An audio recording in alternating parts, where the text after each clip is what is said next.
transhumanism, cloning, war, homosexuality, capital punishment, euthanasia. All these things will be discussed in this video series of Christian Ethics Made Easy. But first we must discuss conflicting morals and difficult situations. Tough choices. Is it okay to lie to avoid harm? Is it okay to punch somebody in the face to protect life? Conflicting morals is the issue that is at the heart of these situations. In the last video of Christian Ethics Made Easy, we discussed absolute versus non-absolute laws. Christian ethics has an absolute moral law. These laws are true for all people, all places, at all times. When it comes to conflicting morals, the options are unqualified absolutism, conflicting absolutism, and graded absolutism. Unqualified absolutism says there is no conflicting morals, because God can always miraculously provide a way out in a difficult situation. Conflicting absolutism is the view that says, in situations of moral conflict, the action that you choose should be the action of the lesser evil. Graded absolutism is the view that says, in situations of moral conflict, the action that you choose should be that of the greater good.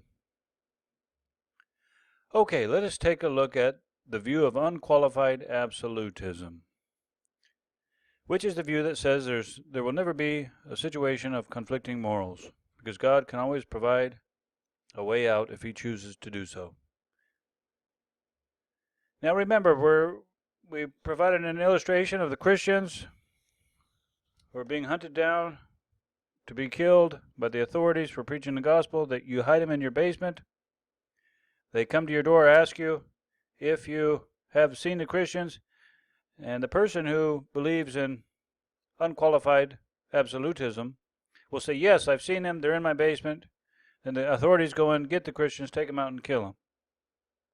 With that in mind, let's take a look at the arguments. So some of the main arguments used to defend this view of unqualified absolutism are as follows. 1. Lying will destroy all certainty. They say 2. Lying causes more and more lying to cover itself up.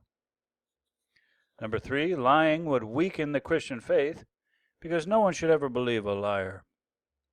4. God could always miraculously provide a way out of a difficult situation. 5. The biblical examples of supposed justified lying, like that of Rahab, the Hebrew midwives, Lot, David, Abraham, etc., are addressed with answers such as, God may record this, but He doesn't approve it.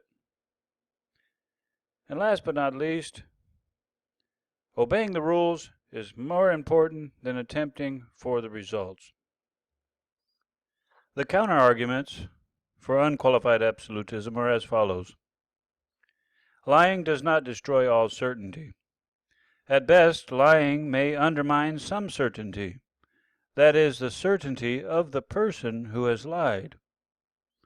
The same argument could be made that unintentional mistakes destroys all certainty. Counter-argument for number 2, lying does not always lead to more and more lies. This is what is known as the logical fallacy of the slippery slope. Example, if you eat one small piece of candy, you will eat more and more candy. Then you will get diabetes, and then you will die of heart failure. Counter-argument for number 3. God could always provide a third option, a way out of difficult situations. However, A, this would demand constant miraculous interventions, which would make miracles impossible, because if a miracle happens on a regular basis, it would be just a common event. B, nowhere in Scripture does God promise that He will always intervene to save us from moral conflicts. C, Jesus spoke against expecting God to intervene for help in difficult situations. Remember Matthew 4:7, where He said, Thou shalt not put the Lord your God to the test. D, the seriousness of the decision should not be overlooked because of the possibility that God could perform a miracle in the future. E, Shadrach, Meshach, and Abednego did not expect God to perform a miracle to bail them out of a difficult situation. Daniel 3:18. F, expecting God to perform a miracle shifts the responsibility from us onto God. It's kind of if in trouble, pass the problems to God type of ethic. Some opponents of unqualified absolutism will point out that if you want to be a consistent unqualified absolutist, then you should not leave your lights on while you're away from your home in order to deceive potential thieves, etc. And this type of thing tends to lead to legalism.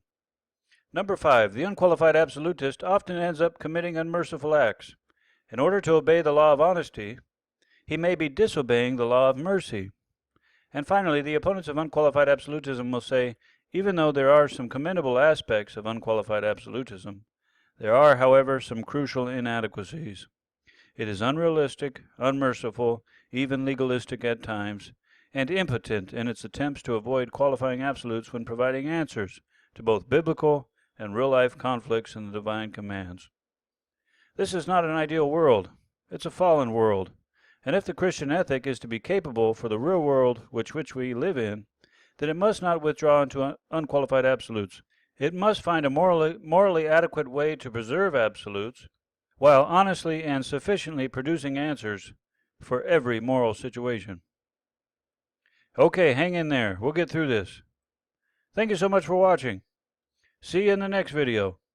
Please post any questions or suggestions in the comments below.